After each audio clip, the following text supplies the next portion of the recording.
নিয়ে আসতে চায়ের ভিতর লবণ দেওয়া ভইরা তুইছে, আমি একটু খাইতে পারলাম না চাটা। তা আপনার মেয়ে কি চা বানাইতে পারে? আমার মেয়ে চা বানাইতে পারে নাকি না পারে এটা কিন্তু আমি বুঝি, বুঝেন নাই? আপনারা তো জ্ঞান দেওয়ার তা দরকার আপনিও নাই তো চা আমাদের। বানাই খাইতে পারতেন। আমার মন চাইছে তাই ওকে দিয়া বানাইছি, আর ও যথেষ্ট পরিমাণ বড় হয়েছে, ওর চা বানানোর বয়স হয়েছে, বুঝেন নাই? মানুষের কি ব্যবহার!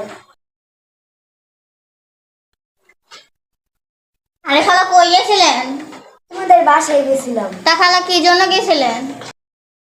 তোমার বাসায় চিল্লাচিল্লি তো তাই গেছিলাম। আরে খালা তেমন কিছু না, ওই মা একটু চা বানাতে বলছিল তো চায়ে লবণ পড়ে গেছে তাই আর কি। হায় হায়, তোমার হাতে কি হয়েছে? আরে খালা তেমন কিছু না, চা নিয়ে যাওয়ার সময় পড়ে গেছে। কি বলো, চলো মলম না লাগবে। না খালা দরকার নাই, কদিন পর ভালোই চলো আছে। চলো। আরে খালা দরকার নাই। আরে আসো তো। আচ্ছা খালা চলেন।